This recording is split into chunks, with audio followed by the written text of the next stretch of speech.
جنابه چی جناب قادر نادر بله قادر نادر ئەیدوێنێ قسەمان نەکرد وتمان گوسبێ سعد یازدە بکە ئەها سەرچاوم جانەکەم سەرسەرم ئەمریکا قوربان وەڵا ساڵم ئەمریکا براکەم کاک زیاد ئێوەش سەرۆک لیستی یەکێتی لە پەرلەمان وایە نا بەڵێ بە پێی هەواڵەکان لەسەروی 50 خوێندکارتان گرتیاوە ئەو ڤیددیویانەی بڵاو بوویتەوە هەمان ئەو ڤیددیوە لە 82 ئەمن دیومە یعنی لە تەڵەبەی زانکۆکانی سلاحەدین و سلێمانی دەدرانی چۆن بەعسیەکان لە ئەوزانسی یەکا خاتە توای پێشی پرسیارەکەی با دوو قسە بکەین تەزیلە ها تەزیلە ئیجازەم بە ئەگەر پرسیارم لە یەکەی ئەوەی پەیوەندی بەمنەوە هەبێ وەڵام بدەێمەوە بەسەر چاوان بەڵام لە قسەکان تا بێ ڕێزیکردنی تیاابێ داخەمەوەداوای لێبرد ناکەم بە هیچ شتێک ینی بە هیچ کەسێک شوبهاندنی بە هیچ کەسێک هیچ کەس مەشوبهێنە بە هیچ کەس ئەوە بێڕێزیش بەرامبەر هیچ کەسێک نەئەکەم و نە پرسیارەکەشت تیاابێت باشە برام بە خزمەتان بێڕێزی شتێکە بەراوردکردن شتێشکەیە یعنی هەندێ شت هەیە بەعس قانونی تر بوو لە ئێوە ئەوە بێڕێزی نییە بەڵام بەعس فاشی تر بوو لە ئێوە ئەوە شتشکەیە هەندێ شت هەیە ئەتوو ناتوانێت بێڕێزی جوێندانە کاک زیاد تکایە بە من ئەوەی ئێستا دیتیتم لە ڤیددیۆ ئەو ئازار و ئەشکەنجەدانەی پۆلیس دەیکا لە بەرامبەر خوێندکارە هەمان ئەو شتەم دیکە لە دەوائیری ئەمنەکان کە لە 82 خەڵک خۆپیشاندا ئەوە بێڕێزی نییە کاک زیاد کۆمنتارت چییە لەوەی خوێندکار بە شێوەی سلمی دێتە سەجادا دەیانگرن یعنی ئەوە باشەوانە چیان کردیە دەیانگرن تا ئەشکەنجەیان دەدەن شوێن بزریان دەکەن یعنی هۆکاری چییە تۆ کادیرێکی دیاری ئەو حیزبەی و حیزبەکەی تو باڵا دەستە لەو منتیقەیە بەڕێزم وەک خۆ دوتت من ئەندامی پەرلەمانی کوردستان و لە فراکسیۆنی یەکێتی نیشتیمانی کوردستان و سەرۆکی فراکسیۆنم بەسەبارەت بە خۆپیشاندانی خوێندکاران هەموو کات خۆپیشاندانی خوێندکاران هەموو خۆپیشاندانەکان هەموو ئازادیەکان لای ئێمە و لای حیزبەکەی من باسی حکوومەت ناکەم لای حیزبەکەی من ئازادیەکان هەموو هەوڵەکانمان بۆ ئازادیەکان فراهەم بکرێەوە لە ڕابردووشە بە جۆرێک کردومانە لەو سنوورێکە یەکێتی نیشتیمانی کوردستان تیا باڵا دەست بووە ئازادیەکان ئازادی ڕۆژنامەگەری ئازادی تاگ ئازادی ڕادەربڕین ئازادی خۆپیشاندان هەبووە کە ئەمە سەرۆریەکەی بەڕێی من بۆ یەکێتی نیشتیمانی کوردستان ئەگەرێتەوە ڕەنگە لە ڕابردووشە سەرێشەشی بۆ دروست کردێتین بەڵام ئێمە وا سەیرەکەی ئەمە استراتیژیەکە و سەرۆریەکەی بۆ یەکێتی نیشتیمانی کوردستان ئەگەڕێتەوە سەبارەت بە خۆپیشاندانی خوێندکاران و هەر توێژی تری لا کۆمەڵگا خۆپیشاندان بە شێوەی سلمی و بە شێوەی لە چوارچێوەی یاسا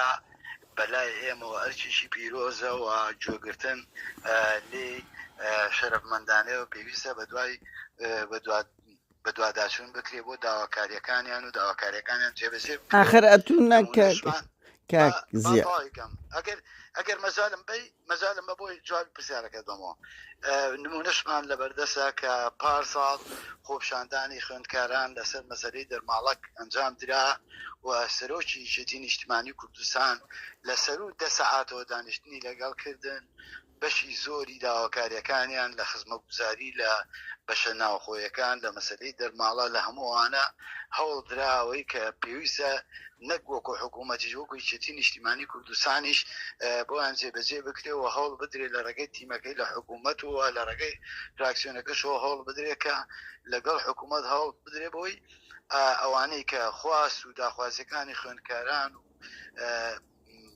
پێداویستیەکانیانە هەوڵی جێبەجێکردنی بدرێ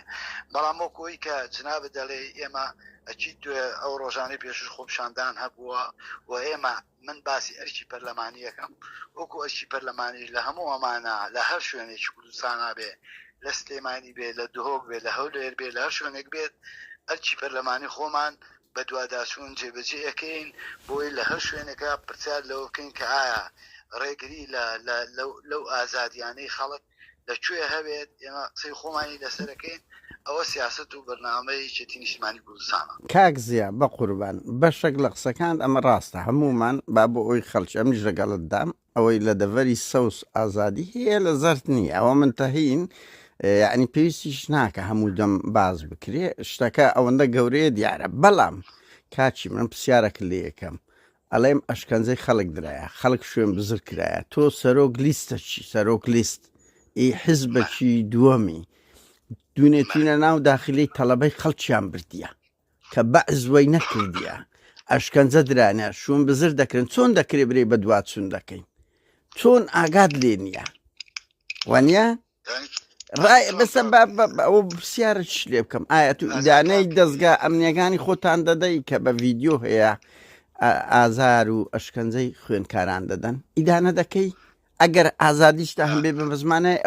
ئەوەیە لە خەڵک بدرێ بەڵێ ئیدانە دەکەی خەڵک ئیدانەکردن لە دوای ئەوەی کە تۆ بە دوواداچوونەکەی ڕاستی مۆزوعەکان زۆر جار بەس ڤیددیۆیە بە وێنە هەیە کاک زیاد ئێمە بە دوواداچوون بۆ کاک زیاد دڵنیاش دەکەین وەکو فراکسیۆنیش وە لە ڕگە حەزبەکەی خۆشمانەوە و لە ڕێگەی ئیشی پیشەیی خۆشمان لە پەرلەمانیش ئەو ئیشاکەین و بە دوواداچوونە کاک زیاد دەزانی خەلەلێک هەبێ لە هەر شوێنێکی ئەم کوردستانابێ ئێمە قسەی خۆیان لەسەرەکەین جال وەکو ئەرزم کردی لە زاخۆ بێ یان لە گەرمیان بێ بەلای ئێمەوە وەک یەکە و بەس کاک زیاد توخوایەک قەوز ئەو با هەوڵ بدرێ بەرپرسی کورد خۆی بدستەوە لەو شێوە مەتاتیە ڤیددیۆ هەیە ڤیددیۆ لە تەلەبە دەدرێ سیچل ناو لەکنە من هەیە 35 ناو هەیە لۆ دەنێرم ئەوانە شوم جیرانە لە دوونێکەوە ئەوە پێویست ناکە بڵێ بە دواتچوون دەکەم یعنی کە ڤیددیۆیەک هەبی لێ دوێ دەکەم ئەگەر کەسێک ژیرابێ ئەگە بە دواتچوون نەکە ینی چیەکە هەر بێ بە دوای بەس باشە ئەگە چیام قەزیە چۆنەوە چۆن بۆ ئاکێدان لا سژنا کەس سژن نییە خۆ بێ پرسیار بکەین خۆ پار حەدەسێک ڕووی داوە ڤیدۆش بڵاو کرایەوە و هەموو خەڵکی کوردستانیش بەشی زۆری دام دەستگاکانی ئەم هەرێمی کوردستانە بە هەڵاچون و لە دوای ڕاستەکانی ژوا دەرنەچوون لەبەرەوە پێویستی ئەگە ڤیددیۆیەک لێدان لەو گۆڕی هەبێتن یعنی دیارە ئەو زلکی پۆلیسی لەبەرە و دەکەونە بە پێنجەکان دەکەونە ژیانی ئەوەش پێویستی بە دوواداچوونەوە پێویستە وە پێ لە ڕابردووشە چەندین جار حاڵی وا ڕووی داوە دەستگا ئەمنیەکان ئیجراعاتیان کردووە لەگەڵ کەسانێکە ئەو حاڵتانیان ئەمەش پێ بێمەتی دیسان بە داداچوونە ئیدانەکردن خۆت کاقادر زۆر جا خۆ دەڵێ زۆر جا خەڵکی شرخنەی ئەوە گرێ تەنیا ئیدانەکردن چییە ینی هەر تەنیاوە چیە بەس گرنگە هەر باشترە لە هیچ هەر باشترە لە هیچ ئەزان چۆنە ئیشی ئێمە بە دوواداچوونە ئەو بە داداچوونەکەی گەیشتی ناواسیەکان ئیدانەشەکەین و بە دواشاشین بۆی ئیجراعات کرێ لەو بابەتانە برام قەت ئیدانەی حزبەکەی خۆتان کردووە لەسەر ئەو نوع ڕەفتارانە مەسەرەن خۆ هەمومان دیتمان بە پۆستال کاک زیاد خۆیە قەوس من بۆ خۆم 2 ساڵ لەمەوبەر بوو بە پۆستال یەکێک لە کارمەندەکانتان وەرگەڕاجیانی خوێنکاران بووە هەڵایەک بۆچی ئەوی مامۆستای سلێمانی کە چیار ئەو کەسە ئەمن بۆ خۆم کاگرانزەر گراوی قسەمان لەگەدە کرد بە کەیف خۆی ئەوە بوو 1000 جوێنیشی بە ئێمە دەداوە یعنی دەنگەشمان بڵاو کردەوە نانە من قەزم نەسەدە یعنی لە دەرەوە بوو کاقوبادیش گوتی کاک زیاد توخوایە قەوس کاژڵەی کارمەندێکتان ئەو کارمەندی حکوومەتی هەرێمی کوردستانە لەزگایەکی ئەمنی کارەکە مەرج نییە یەکێتی بێ کارمەندی دەستگای ئەمنی و حکوومەتی هەرێمی کوردستانە و بە پێی ئاسایشی سلێمانی کادیری پارتی تێدا کاکە یان کادیری پارتی من ناموتوە پارتی ئەڵێم ئەتو دەڵێ کارمەندی تێی هەیە لای من ئەوە کارمەندێکی دەستگایەکی ئەمنیە ئەرکێکی پیرۆزی لە ئەستۆیە بێ ئەرکەکەی بە پیرۆزی ئەجە بە پێڵا بستە سەرجیە بۆ کوردستانەکەی دڵسۆز بێ بۆ وڵاتەکەی نای منە کارمەندی من کارمەندی حکوومەتی هەرێمی کوردستان کارمەندی یەکێتیە کاک زیاد بە قوربان ئەو کارمەندە بام پێ بڵێم کاقوبات هەموو کەس لە یادمانە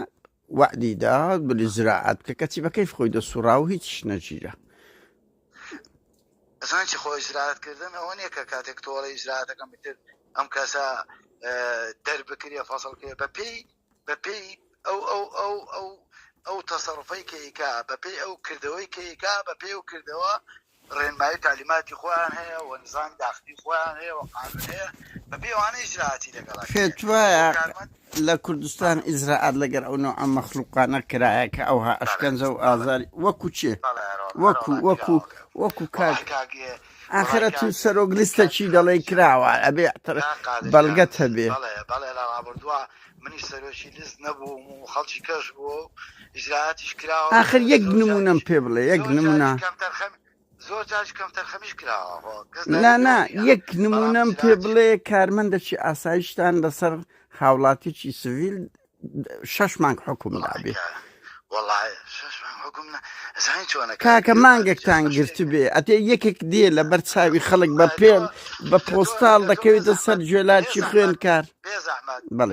بێزەحمەت تۆ بە منت بوو تا پرسیارەکانی من یەک دوو سێ چوار ئەم پرسیارانت لێ یەکەم خۆت ئامادە بکە نمونەم بۆ ئامادە بکە بەڵام تۆ ئێستا من نەمزانێتەوە بۆچی تەلەفۆنەکەی هەر نەزانیوە کێشیت برام کە کاتێک گوتوتە فڵان کەسم جازانیومە من نەمزانیوە ئێستا تۆ بەتەمای بەم سەر پێوە من بۆ پێمە بڵم لە ساڵی 1956 فڵانە کەسا بۆ ناوە پێت بووتمایە پرسیارەکانە بدامایەتێ خۆم بۆ وەڵامەکان بەس کاکە نمونەمە دایتێ بەڵام نمونە هەیە و دڵنیاشم هەیە و ئیجراعاتیش کراوە و جاری واش بۆ کەم تەرخەمیش کراوە باشە کاک زیاد ئەمە چاوەڕێ دەکەین هەتا سبەی ڕێک دقە ببوورە برام من هەموو ڕۆژێک هین نیم شت تەلەفۆنە کرد من لە ناو قەرباڵغێ بوومدا لێ وزمەکەم ئاسایە مادام هەڵت گرتەوە ئاسایە چکۆ من بۆ هەر یەکێک دەکەم ئەڵێ لە پرسەمە لە قەرەباڵغێ ماوانەیە جەناب هەموو ڕۆژە تەلەفۆن گەیت و ئەوەی مەمخەیتە بەردەمی نا من باشە بە جواب بووم بنێرە بە سەرچاو جاری باشە تۆش تەلەفۆنەکەی من سۆتواکەوە ئێستا لە هیچشان برادەکانم بەجێشتۆر لە پەرلەمانم ڕەنگە لە کۆبنەوە ڕەنگە باشە کاک زیابچینە ناو مەوزوع عشکە پرسیارەشکە نا ئەیچ ئیشی تو پەرلەمانتاریە براکە مەزان بەزم و چەوەرگرتنەکەیە کە سەرساوی من دەست خۆش بێ کە ئەوە جوابە دێەوە ئێمەش ئەوە دەبینی بە گفتو کاک زیە هەست پێ ناکە یعنی پەرلەمان زۆر ئاستی دابەزی هەروە دەکەن درێژ دەکرێتەوە بڕوا ناکەم هیچ پەرلەمانێک لە دنیاهەنگی پەرلەمانی کوردستان لەو 30 ساڵە تەمەنی خۆی درێژ کردەوە کە بوویتە ئاستی بەهەڵە تێمەگە ئەگەر بڵێین گاڵتە جاری خەڵک تەنانەت ئەم بیر ماوەنیان 95 بوو هەمومان لە هەولێر بوو یەکێک لە سەرکردەکانی پارتی گوتی با لە مەیدانی حیوانان کۆبینانی بە خۆیان ئستەفزازیان کرد ئەو هەموو درێژکردنەوە لۆچی ئەو هەموو بێیاساییە لە دام و دەستگایە شەرعی ئەو هەموو بێڕێزیە هەر بە خۆی دەکرێت بۆ یعنی بۆ ئەلتەرناتیڤتانە نەجارەکە نەدووە نەسێ تاان قەزم لەو جارە نییە لە هەموو جارەکانە ئەوانەیە یعنی بڕۆت سیر کە ڕەنگی ڕقم قیازیدان شکاندبی هەست پێ ناکرێ ینی ئەو کەس سوکاتی بە یاساکانی پەرلەمان و دام و دەستگاکان ناکە ئەو دوو حزبە نەبێت بەڵێ ئەجا جۆم بۆ بگرە بۆی وەڵامت بدەمەوە بەڵێ ئەوەی کە بۆ نمونەی عێراقیێنی عێراق خاوەنی دەستورێکە لە دەستورەکەی بە نەسێکی سەریح و واضح نووسراوە کە هەر 4 ساڵ جارێک هەڵبژاردن لە عێراق ئەکرێت باشە بەڵێ ئەمە بە نەسێکی سەریح و واضح لە دەستور نووسراوە هیچ یاسایەک و هیچ ڕێنمایی تعلیماتێک هیچ شتێک ناتوانێت ئەمە درێژ کاتەوە کە لە 4 ساڵە پێویست هەڵبژاردن بکرێ هەڵبژاردن نەکرێت لە 4 ساڵە پێشێلکاری دەستوریە بەڵام ئێمە لە هەرێمی کوردستان یەکەم خاڵیان بۆ ئەوە ئەگەڕێتەوە کە لە هەرێمی کوردستان ئێمە خاوەنی دەستورێک بین بەداخەوە لە چەند ساڵی ڕابردووان نەمانتوانی لەم هەرێما دەستورێک بنووسینەوە هەرێمی کوردستان بێتە خاوەنی دەستورێک هەموو دەسەڵاتەکان لەو دەستورا دیاری بکرێت لە هەرم کێشەیەمان نییە دەیان کێشەیکە هەیە کە بەهۆی نەبوونی دەستورەوە ئێمە کێشەی گەورەمان ئەجاوە پاساو دەدا پاساو بەڵێ پرسیارێکە کردو حەزەکەم بە محەدەدی جوای پرسیارەکە بەڵێ ئێمە کەواتە ئێمە لێرە لە هەرێمی کوردستان بۆشاییەکی دەستوریمان هەیە کە بەداخۆ لە ڕابردووە بۆە دەستورێکمان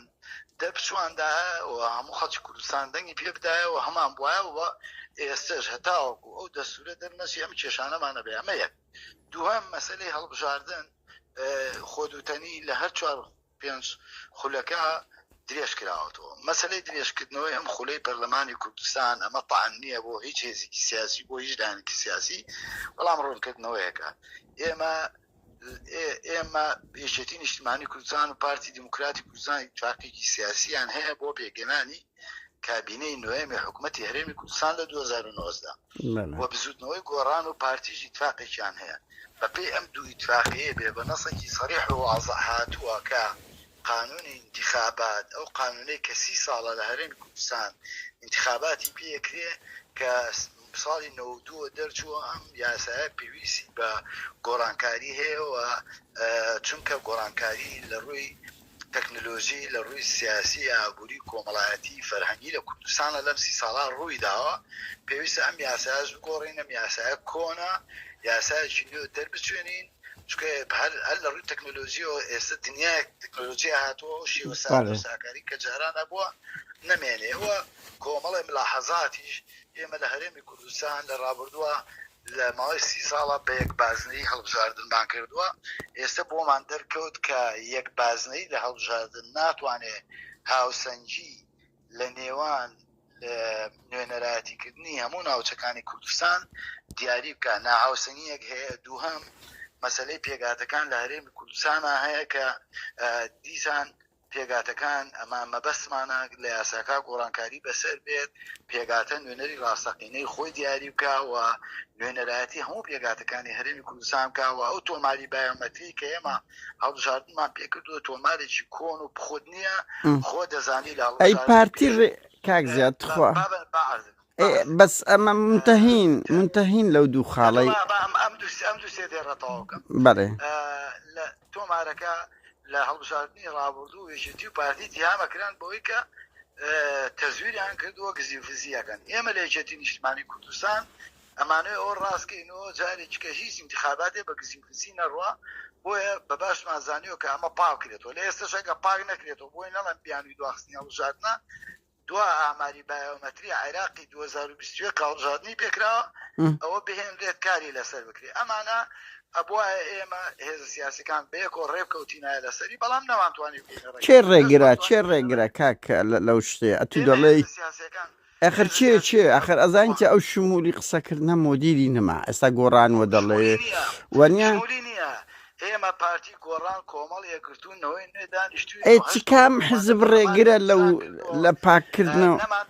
کاک زیاد خوا یەقەوس خەڵکمان تەقدیم کرد جوابیان پرسیارەی تۆیە پرۆژەیەکمان تەقدیم کردووە ئێمە کۆمەڵ یەکگرتوونەوەی نوێ ئەوانەی لە گۆڕان جیابوونەوە ئەوانەی لە نەوەی نوێ جیابوونەوە مووی میزامان کردو پێشکەشمان کردو کە هەمواری ئەم یاسایە بەم شێوەیە بکرێت. هەموو هێزێکی سیاسیش ئەم قانونانە ڕەهەمدی نیشتیمانی ئەی ڕێی پارتی چییە لەسەوەی لیستی پارتی چییە؟ ئەوە چاوەڕێن تاوکو ئێستا نەگەیشتوونە دەڕێکەوتن چاوەڕێن ڕێبکەوین و بۆی بە قانونیش تازە انتخابات بکەین. یعنی بەو مەفهومە بێ پارتی تاکە حیزبە ڕێگرە لەوەی یاسای گزیفزی تەزویر و ئەوە پێکاتەکان دەستکاری بکرێتن ئەو دەیەوێت هەر بە کۆن بەردەوام بێتن بەپێی ئەو گوتەی تو بچکۆ هەموو حیزبەکان قبول یاداشتان داوە تاکەشت خەڵک ئاوا پرسیاری دەوێت کاک بەڵە پرۆژەیەکمان تەقدیم کردووە بۆەوەی بەناس پێ و بڵێم یەکێتی نیشتیمانی کوردستان گرتوون نەوەی نوێ کۆمەڵ ئەوانەی جیابوونەتەوە لە گۆڕان لەبەرەوەی گۆڕان هێ و بەشەی تریان خۆشیان پرۆژەیەکیان تەقدیم کردووە کە هەر نزیکە لەو پرۆژەی ئێمەوە هەموو ئەمانە داوامان کردو بەم شێوەیە لەسەر شتێک ڕێکەوتوین کە لە تەواو پێک دێ پرۆژەیەکە تەقدیممان کردووەوە چەندین جاردانیشتوین لە هەموو هێز سیاسەکان لەگەڵ پارتیش نەگەیشتوینێتە ڕێکەوتون ئێستا چاوەڕێەوەین پارتیش لوتە بنوێنێ لەبەرەوەی ئەم قانونە ڕاندی نیشتیمانیە بێ هەمووان بزانین لەسەری ئەوش بێت لەگەڵمان بسازێ بۆی لە داهاتوێکی نزیکا کاک زیاد دەست خۆش پەیامەکە گەیشت کە پارتی تاکە حیزبە دەیەوێ بەردەوام بێت. کاک زیاد بچینە سەر پرسیارەشکە. ئەو ڕۆژە کاک پاڤل گوتی بکوژانی شەهید موراد جیرانە وایانە لە دیدارەکەی لە کەناڵی ڕوودا هیچ معلوماتێکم من ئێ باشە سەرۆک حیزبەکەت وە دەڵێ عەدەسە چی وا گەورە ئەڵێ ئەوواگە بکرێ پرسیار لە دەستگامەکان کەی بخوا کاک ئەتو نوێنەری حیزبەکی هەژدە پەرلەمانتارن وایانە هەڵە نەبم تۆ دەبی قوربان بیستدوین بەڵێ بیستدون بەهەرحاڵ بیستدون ببوورە ئی خولەکەی تر هەژدە بوو بە هیواین لە خۆتان زیاد بن دەگەڕێ سەر نشات و جموجۆڵ و بەهەرحاڵ نامێ بسمە سەرەوەی ئەو بۆ خۆتانە هەموو حزبێک هەوڵ دەدا ئەندامی زیاتر بێ بەڵام تۆ نوێنەری وانی واتە دەبێ وەکو بەرپرسەکی باڵای ئەو حزبەی چۆن ئاگات لە ڕووداوەکی وایان لە لێدوانێکی وای سەرۆکەکەت نییە کە دەڵێ گیراون دەکرێت پێمان بگوترێ چێ گیراون ناویان چیە و ئیجراعەتەکان بەرەو چێ ڕۆی کاقادجان حەزب خۆتەزانی دامەزراوەی و مؤسساتی هەیە هەموو کەسێک لە حزبێکی سیاسیە ئاگاداری هەموو جومگەکانی حزبەکە نییە من ڕووداوی وا گەورەوە نییە کاکەوە ئەگەرەوەی پەیوەندی بە دەستگامەکانەوە هەیە و خەڵک چیراوە نەچیراوە من هیچ ئاگاداری نیم و داوا لە بردنەکەمەوە لە دەستگامەکان پرسیارکەی ئەوان وەڵامت بدەنەوە بەڵام من دڵنیام جەنابی سەرۆشی حزبەکەم ئەوەی کە بیڵێت ئەلبەت شت بووە یان بۆ یان ئیجراعات دەکرێت بۆیە وتوێتی ئەبەس کاک زیاد ئەوە عەدەسەکی بچووک نییە و ئاگا لێ نەبی هەموو خەڵک دەبێ ئاگای لەو شتانە بێوە نیە یعنی ئەوە عەدەسێک بەسەری کاقادر نە ئاگام لە ئیشی سەری من تێمەکتم تخوا لەناو پەرلەمانیش لە دووسێ لیژنەی ناوخۆ هەیە پێشمەرگە هەیە من ئەندامی ئەو لیژنانەش نیم ئەچینە بەسەر چاوەڵام مەدایتەوە بەس قا دەزانین ئەسا هەموو کادیرێکی دیارەکێتی و پارتی دەبێ ئاگاداری ڕووداوە گەرما و گەرمەکان چکونێنەری ئەو حزبەیە پرسیاری ئاراستە دەکرێت وایانە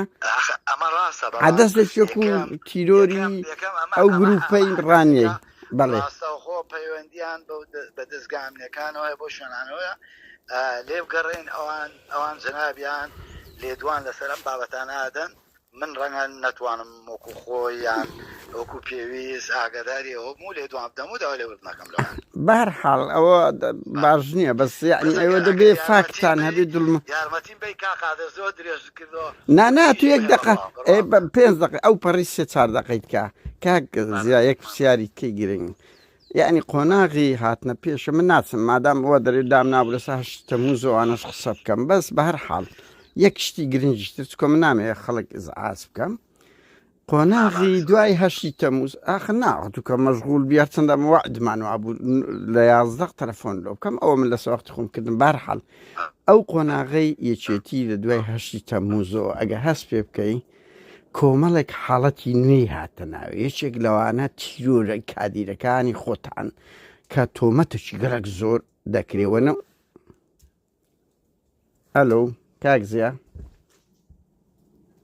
کاک زیاد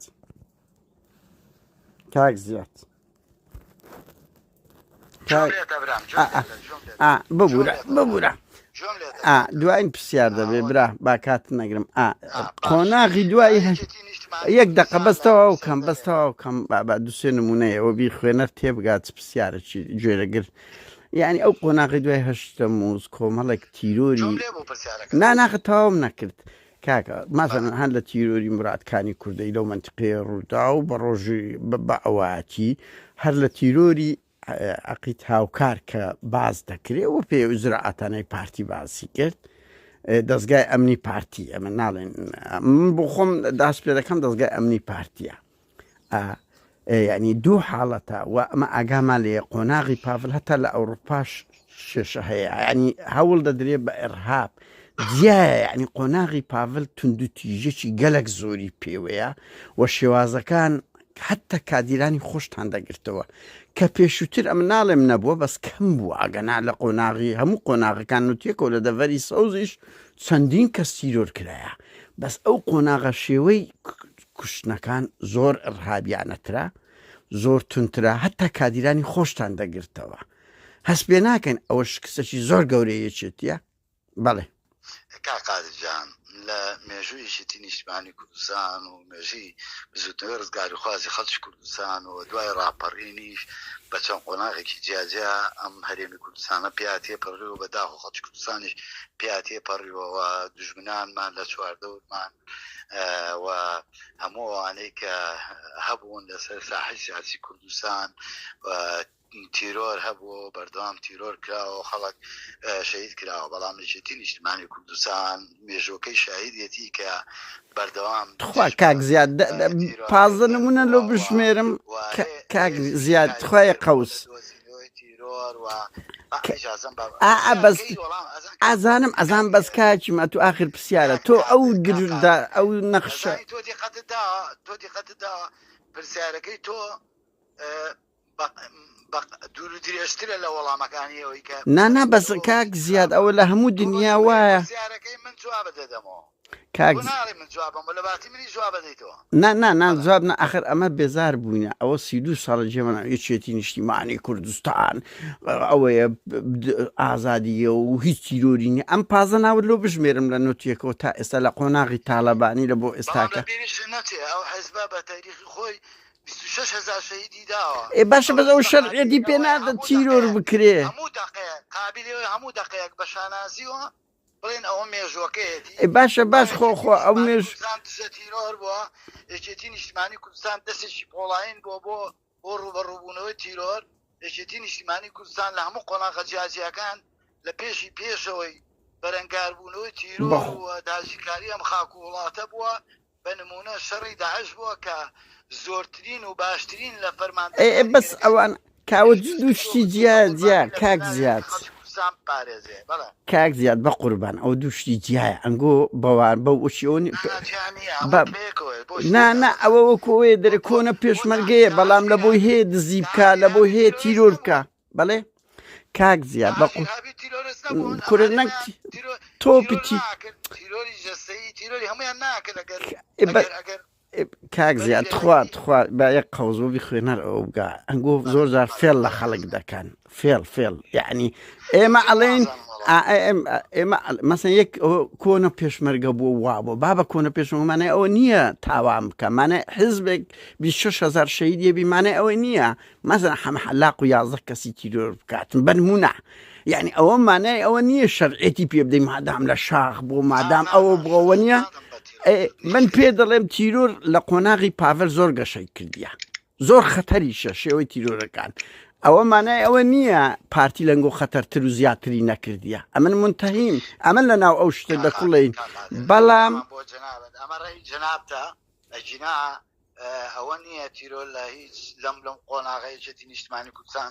قۆناغێکی ڕاگوزەرێکێتی قۆناغی گۆڵانکاریە بەرەو گەشەکردن و نوێبوونەوە قۆناغێکە کۆکاکە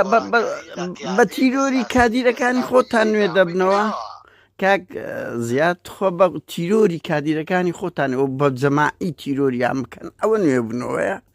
ئەوە نوێبنەوەیە بە تەواوەتی کوڕەکانی تاالبانی باڵا دەستن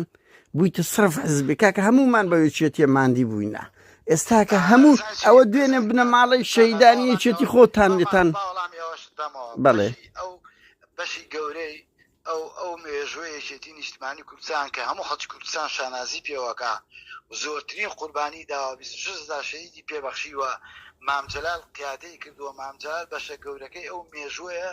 کوڕی مامجەلالیش بەشێکە لەو مێژوە لەنا ئەو مێژوە بووە و کوڕی وەڵای هیچ کاکە زیاتی چێتی کۆنگرەیەتی نیشتیمانی کوردستان دەنگی وەرگرتووە و بۆتە سەرکردەی و سەرکردایەتی حیزبەکە دەنگی پێداوە و کردوێتە سەرۆکی و حیزبە یعنی ئەمە نییە کاک زیاد بە قوربان ناوخۆی حیزبەکە ئەو دەسەڵاتەکانی بەکارێنێ کاک زیاد دوان شت باکاتن نەگرم وەڵا براکەم هیچ بەو شێوە نیە یەکێتی بە فکری چەپ و مارکسی گەشەی کرد کۆمەڵە پێڕاگەیان دژی سیستەمی بنەماڵەیی لە قۆناغی تاالبانیش هەموو ئەولادەکانی تاالبانی چاردەوروبەری هاتنە دەسەڵاتەکانیان لە زۆر مەکتەب سیاسی زیاتر بوو فێڵک بوو لە میلەت کرا ئەبێ بەڕاشکاری ئەوە باز بکرێ و دوو ئەتوو بازە چ کۆوە دەکرێت لاهور شێخ زەنجی یەکەم دەنجی هینا دەرتان کردە دەرێ بە قوربان بە چ پێڕ یعنی ئەم لە بۆم نییە پاڤل بە شەو ڕۆژێک دەبتە سەرۆک کۆمارک سەرۆک حزب براکە مەلا مستەفا لە عەشێستەکان وای نەکردیە کا قادرجان ئێمە بەو هەوایە ناژین کە لە ساڵی 76 چۆن ئێ بەس ناوی 120 مەبادی ئەکانتان جێبەجێ بکرێ بەڵێ جۆ لەم برار بگرا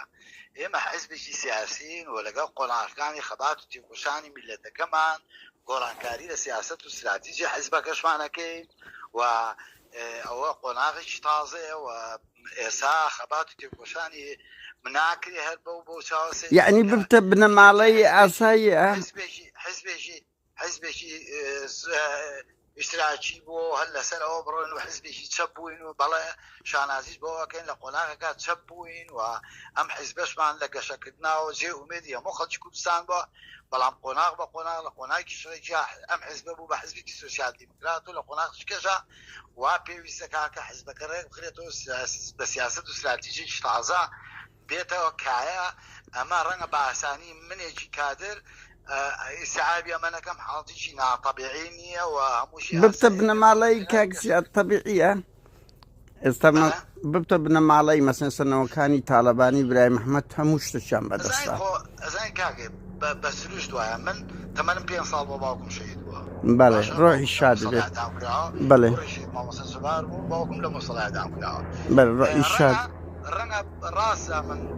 کاتریی خوێنەوە و کەنجوم لەم حزبایشم کردووە بەڵام ڕەنگە کاریگەری یەکەمیەوەی کە من لەم حزبایشم کرد بێ ئەوە بۆ کە باوکم بۆ حزبە شەهید بووە و ئەوە بوو بێتەین ئەمە ناکاتەوەی تۆ بڵێ بنەماڵایەوە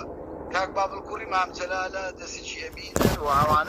ئەوانە تاریخێکن لەم حزبا و لە ناو حزبا پەروەردە بوون و گەورە بوون بۆ سیاستانە گەورە بوون و پەروەردە بوون ئێستا بەخواستی کادری ژدی نیشتیمانی کوردستانەوەوانە بوونەتە قیادەی ئەم حزبا و هەمووش مایتیزای بێەوەکەین لە بەرەوەی پەیڕۆیشی ناوخۆی نێشتی نیشتیمانی کوردستانەیە بە پێی و پەیڕۆ هەموو مایتیزاماتی حزبیمانەیە کاک زیاد من نامێت کاتە زیاتر بگرم بەس هەمومان وێنەکانمان لە بەرچاویە برا بە کۆدە نیمچە کۆدەتایەک شەو ڕۆژێک بوو هات کاک پاڤل بەڵێ بەهەرحاڵ بەڵێ بەس تۆ خۆی بە ئەمانەتەوە ئەو قسانەی کردومانەکە بڵاوەکەیت وەکو خۆی بڵاوێکەرەوە دڵنیا بە لە ئەلفۆ لە بۆیە من چکە من یەکەم جارە وەکو کاک کەمال کەرکوچی ناکەم گوتی لە ئەلفە تا واوی ڕەشکەوە هەتا یای ڕەش دەکەمەوە باش دەی زۆر سپاس هیوادارم نمونەت زۆربی براکەم ئەمە ئاوا قسە دەکەین بەبێ ڕێزی و گفتوگویەک سەر چاو کاک زیاد دڵنیا بە سەر چاو دەست خۆشبی نمونەت زۆربی